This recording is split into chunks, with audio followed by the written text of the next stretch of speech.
Before Caitlin Clark arrived, the WNBA conversation followed a familiar rhythm. Games were competitive, stars were respected. But the national spotlight came and went. Then Clark entered the league, and suddenly the attention stayed. Television ratings climbed, arena attendance increased. National sports shows started discussing the league more regularly. The change didn't happen because the sport was suddenly different. It happened because attention moved. Clark brought a level of visibility that forced people to pay attention. Casual fans tuned in. Debates became louder. Highlights traveled faster across social media. And once that level of attention arrives, expectations change. Every performance is analyzed. Every storyline grows larger. Every debate spreads further than before. For the league, this attention creates both opportunity and pressure. Because when one player becomes the center of the conversation, every moment involving that player carries extra weight. Clark didn't create the spotlight alone, but she accelerated it. And now the league is adjusting to a reality where one player can influence the entire basketball conversation. But while the attention surrounding Clark continues to grow, the most interesting battle might still be happening on the court, because defenses still look unsure about how to stop her, and that might be the biggest reason the upcoming game could change everything. Right now, the story surrounding Caitlin Clark feels like it's building towards something. The debates are active, the narratives are shifting, and both supporters and critics believe the next performance will prove their point. Moments like this are rare in sports, because occasionally a player arrives who forces the entire basketball world to reconsider its assumptions. Clark's shooting range has stretched defenses farther than most teams are comfortable defending. Her passing vision creates opportunities that appear before defenders even recognize the play, and the pace she plays with forces opponents to react instead of control the game. But now the conversation is moving toward a much larger stage. Soon Clark will step onto the court in an environment connected to the USA women's national basketball team. And when that game begins, the debates surrounding her will face their biggest test yet. If Clark dominates the pace and controls the game, the not ready narrative might collapse overnight. If she struggles, critics will say the skepticism was justified. Either way, the conversation will change, because once the ball tips and the lights come on, arguments disappear. Only basketball remains. And if you're still watching right now, drop March 11th in the comments.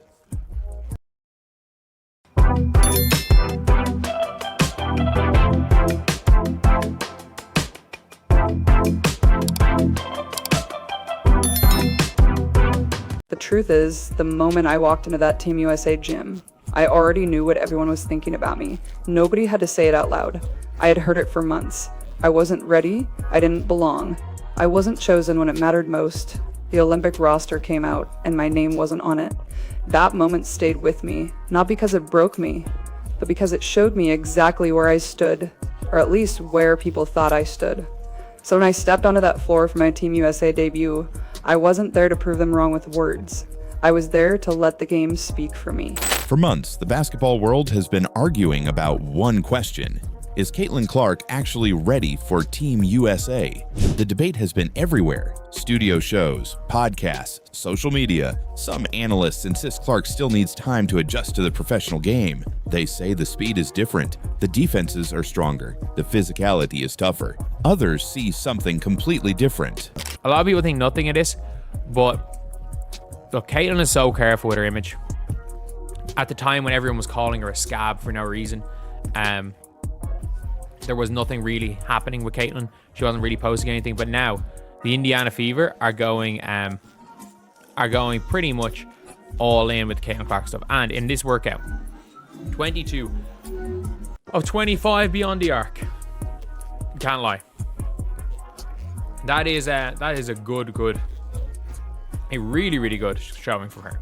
They see a player who bends defenses in ways most teams still don't understand. A player whose shooting range stretches the floor so far that defensive systems start to break. But arguments only go so far. At some point, basketball conversations have to move from theory to evidence. And that moment might finally be arriving, because soon Clark will step onto the court in an environment connected to the USA women's national basketball team. So, as of right now, the WNBA is still going through what they're going through. But some news came out today that lifted my spirits from here to the damn ceiling. That is because Team USA basketball is on the way. And guess who made the team to qualify? Our good home girl, Caitlin Clark. And when that happens, the debate changes. Suddenly, it isn't about opinions anymore. It becomes about performance. If Clark controls the pace of the game, stretches the defense, and creates the same chaos she's created everywhere else, the not ready narrative starts to look very different.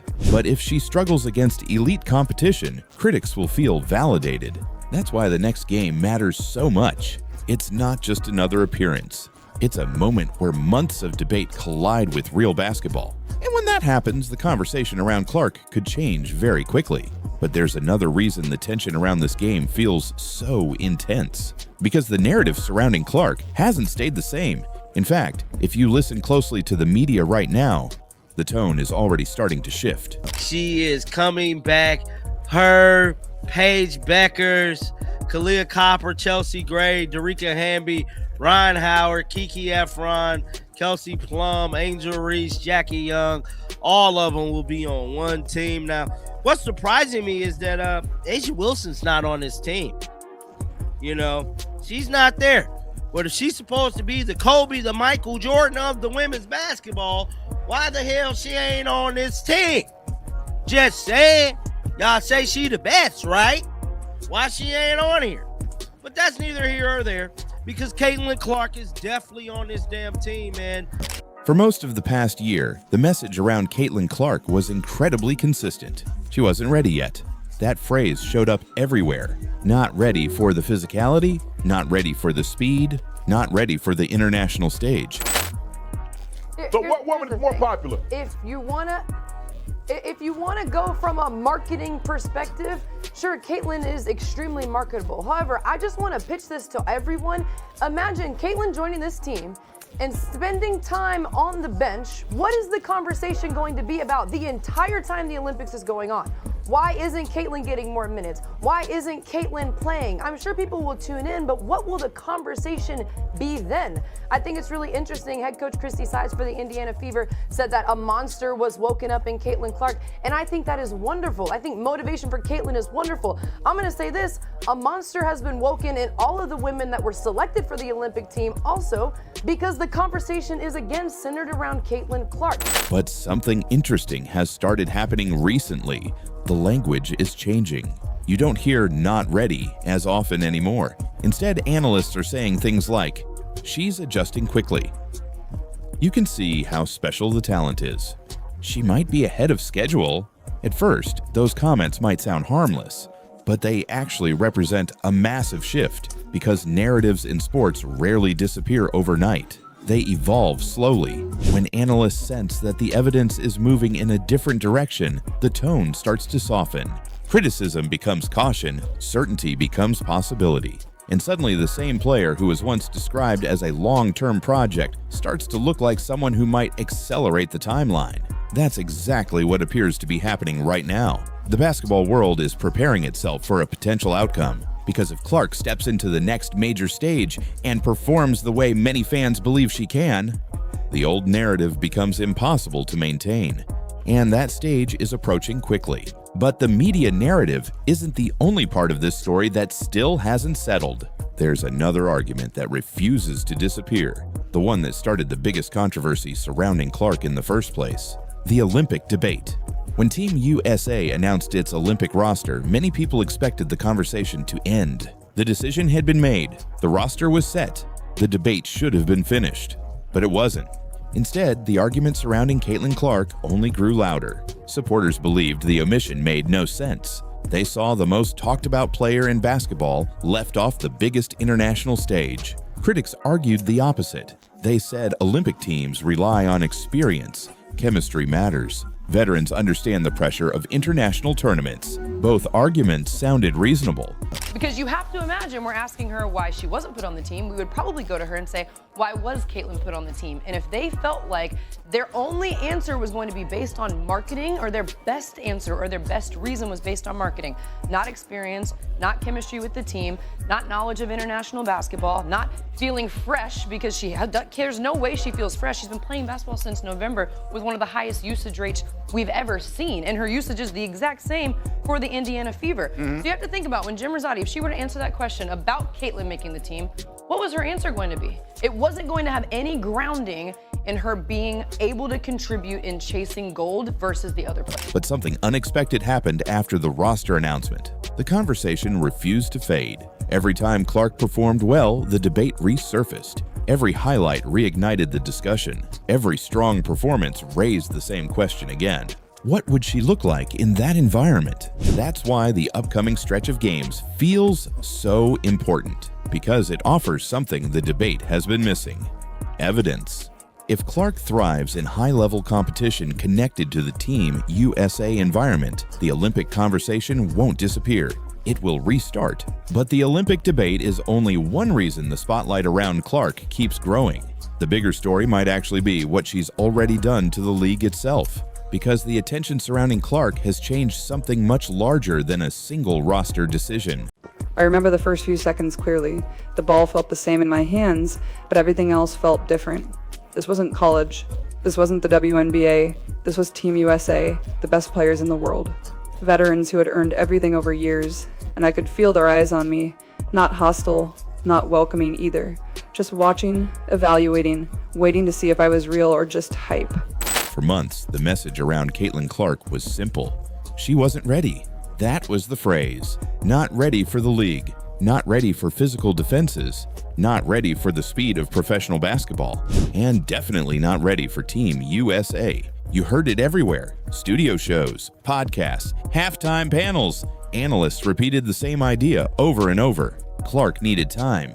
Clark needed to adjust. Clark needed to prove she belonged. Because you have to imagine we're asking her why she wasn't put on the team. We would probably go to her and say, why was Caitlin put on the team? And if they felt like their only answer was going to be based on marketing, or their best answer or their best reason was based on marketing, not experience, not chemistry with the team, not knowledge of international basketball, not feeling fresh, because there's no way she feels fresh. She's been playing basketball since November with one of the highest usage rates we've ever seen. And her usage is the exact same for the Indiana Fever. So you have to think about when Jim Rosati, if she were to answer that question about Caitlin making the team, what was her answer going to be? It wasn't going to have any grounding in her being able to contribute in chasing gold. But something interesting has started happening recently. The language is changing.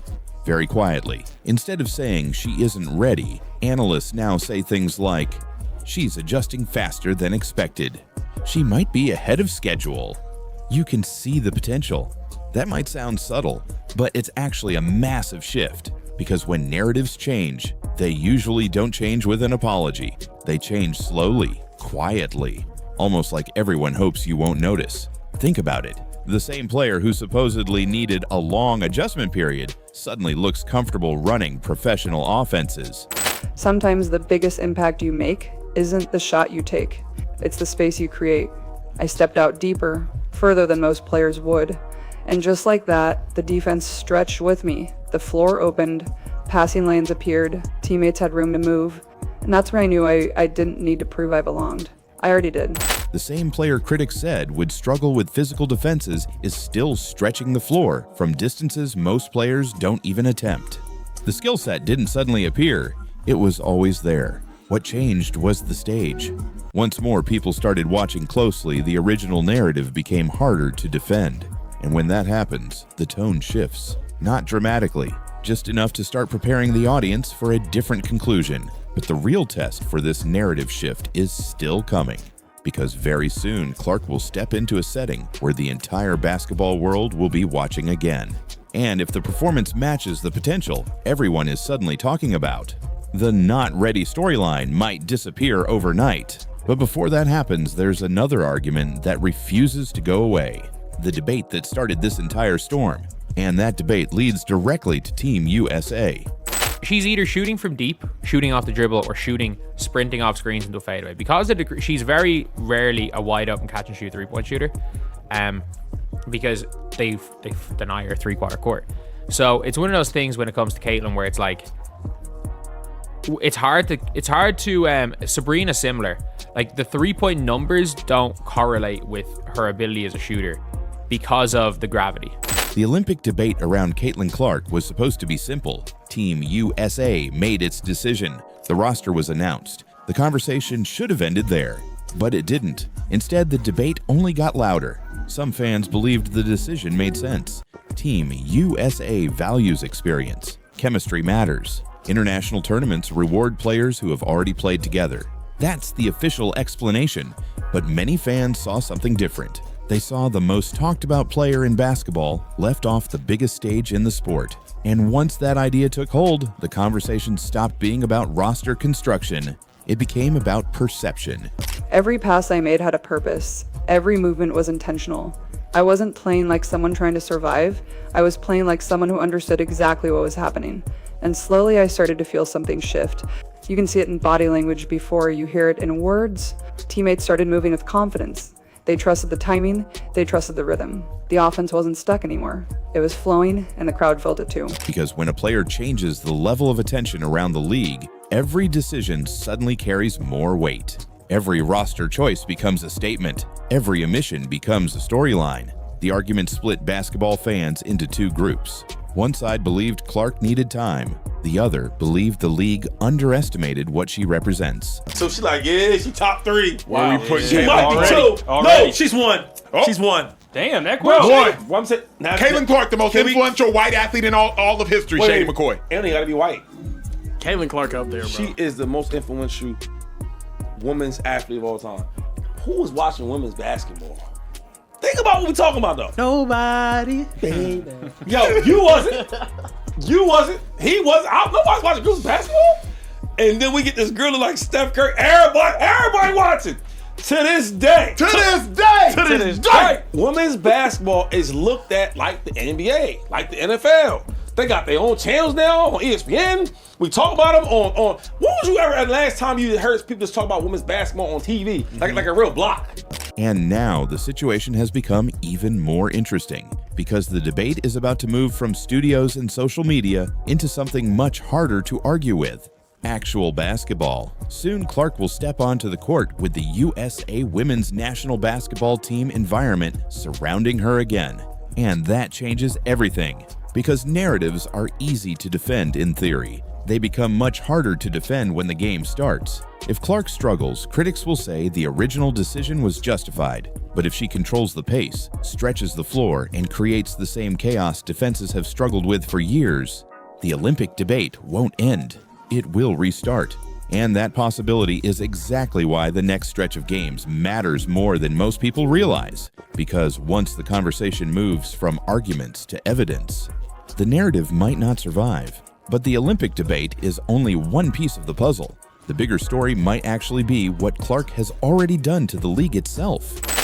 Caitlin Clark got the WNBA an entire new collective bargaining agreement. She got them a whole new NBA deal. She got the money they ain't never had before. Yeah, correct. In eyes that they've never had before. Caitlin Clark, for what she has done. Now look, I think Serena, one of the most impactful women's athletes ever. Yes, but when she we talk about influence, brother, to make everyone care about the sport enough that there's unrivaled. There's new 3-on-3 basketball leagues that people are actually watching, putting money behind. That there's other girls that have far bigger audiences than they've ever had before. People are watching women's basketball right now at a way higher clip without Caitlin Clark since she came into the game.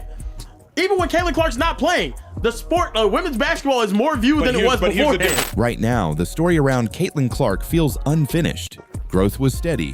Progress was happening, but the national spotlight still came and went in waves. Then Clark entered the league, and suddenly the spotlight stayed. Television ratings surged. Arenas started filling in cities that hadn't seen that level of attention in years. National media shows began discussing women's basketball on a daily basis. The sport didn't change overnight, but the attention did. But why do you take a shot at the Golden Goose, Caitlin Clark? You guys were flying before she arrived on one of those airlines that made you pay for a cup of water. One of those airlines that the planes are the color of a highlighter. Now you're flying private. Okay, if you're in a band and you're staying at the Motel 6 and you add a band member and now you're at the Ritz-Carlton, keep your issues to yourself. All right? You went from a Motel 6 in a sketchy part of town to a Four Seasons in the shopping district. Stop talking. That's what people mean when they talk about the Clark effect. It's not just about points or assists. It's about gravity. The kind of gravity that pulls casual fans into games they might not have watched before. The kind of gravity that forces media outlets to cover stories they once ignored. Up against each other. Yeah. It was already, Caitlyn was already built up to be a superstar. And that, as much as I do give Angel, everybody needs a great. Yes, and Angel being the adversary took it even further. The race always owned it. Because Caitlyn Clark's Fox News' darling. It always does that. But I'll say this though, why it was hard to sell women's basketball, I think, for so long is because the skill wasn't there. Some girls was, but not all of them. Mm-hmm. Now you see they doing step backs, they doing crossovers. Yeah. Now the skill level is crazy. But for a while it was a whole bunch of layups, a lot of missed layups, a whole bunch of all that. When you watch Kate, you yo, who was that in college? She's nice. Step back trades from half court. You yo, who is she? So her game was oh my God, let's watch. Yeah, and she was white. Yeah, and that helped. Yeah. And once that level of attention arrives, it changes expectations. Suddenly, every performance matters more. Every debate becomes louder. Every narrative spreads faster. For the league, that attention is both an opportunity and a challenge. Because when one player becomes the center of the conversation, the pressure around that player increases dramatically. Critics look for weaknesses. Supporters defend every moment. And every game becomes part of a larger story about the direction of the sport. Clark didn't ask for that spotlight, but once it appeared, it became impossible to ignore. And now the league is adjusting to a new reality. A reality where one player's presence can shift the national conversation overnight. But attention alone doesn't explain why defenses look so uncomfortable when Clark has the ball. To understand that part of the story, you have to look at what actually happens on the court. Because the most interesting battle Clark faces might not be with the media or the league. It might be with the defenses trying to stop her. Everybody wants to see star players. She's a connector. She brings people together. Clark firing and hitting. Clark behind the back. It goes right to the window. Wow. She's hard to defend all the time, not at times. Clark launching and hitting. Clark splashing home a three. Clark the flick ahead. Oh, beautifully done. Touchdown Fever. Clark fires. You bet. And then steps back with the three. The most dangerous part of Caitlin Clark isn't just scoring, it's distance. Most players stretch defenses to the three-point line. Clark stretches them much farther. Defenders have to pick her up near half court, and that single adjustment changes everything. Once a defense extends that far, space appears everywhere else. Passing lanes open, driving lanes widen, transition opportunities become harder to stop. That's the real challenge Clark creates. Caitlin Clark all night tonight. Are you talking about my high school experience? Clark connects. The young one here, Caitlin Clark, just dancing with the basketball, going to her left, stepping into it. Back Bentley. Here's Clark, a good look from three. She got it. The first. Caitlin Clark does not need much space here. Defenses are forced into uncomfortable decisions. Guard her tightly and risk being blown past. Give her space and risk a shot from distances most players never attempt. But the scoring threat is only half the problem. Clark's passing makes the situation even more complicated. She sees angles that most defenses aren't expecting. Skip passes across the court, quick reads in transition, assists that arrive before defenders realize the play has started. Samuelson, nice pass there to Clark. Clark behind the back. Oh, it's Smith with the finish. Brilliance from Caitlin Clark. Here's just 1 of 5. How about back? Bidley running the floor there.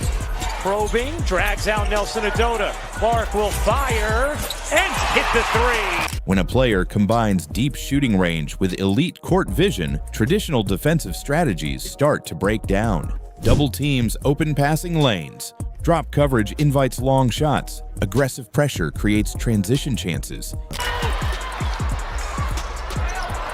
a pass. And Wallace. Got a little separation.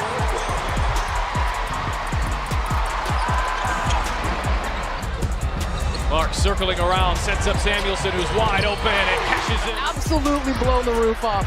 But playing at UConn, she is used to all of this. Oh, Caitlin Clark, rookie on rookie. Every solution introduces a new problem. That's why defenses still look uncertain. They're not just guarding a player. They're guarding a style of basketball that stretches the floor farther than most systems are built to handle. And when a player consistently forces defenses out of their comfort zone, the conversation around that player inevitably grows. Which brings us back to the biggest question surrounding Clark right now, because soon she'll be playing under a level of attention that will test every part of her game. And when that moment arrives, the entire debate around her might finally get its answer. You've talked a lot about Magic Johnson and how he's impacted and elevated the NBA. Do you feel like Caitlin has done something similar for the W? Yes, 100%. I think when you look at what Caitlin Clark and really the rivalries that started in college and Angel Reese and those games, that buzz from college brought that energy to the WNBA. Very similar to how the rivalry between Magic and Larry brought that rivalry to the NBA, and then it continued to grow. Right now, the story around Caitlin Clark feels unfinished. The narratives are forming, the debates are still active, and both supporters and critics believe the next stretch of games will prove their point.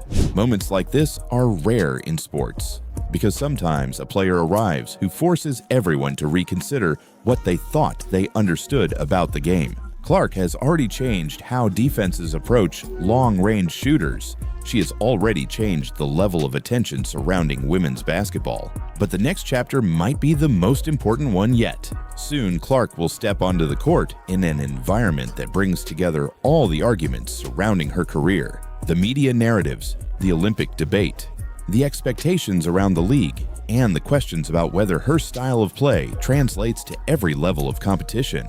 That stage will include the environment surrounding the USA women's national basketball team. And once the game begins, every theory will collide with reality. If Clark dominates the pace, critics will have to rethink their assumptions. If she struggles, supporters will argue the story is still being written. Either way, the debate will continue, because the most interesting part of the Caitlin Clark story has never been a single game. It's the tension between expectation and evidence. And that tension is exactly what keeps fans watching. The next performance might not end the conversation, but it will almost certainly change it. And if you're still watching right now, drop Clark Era in the comments.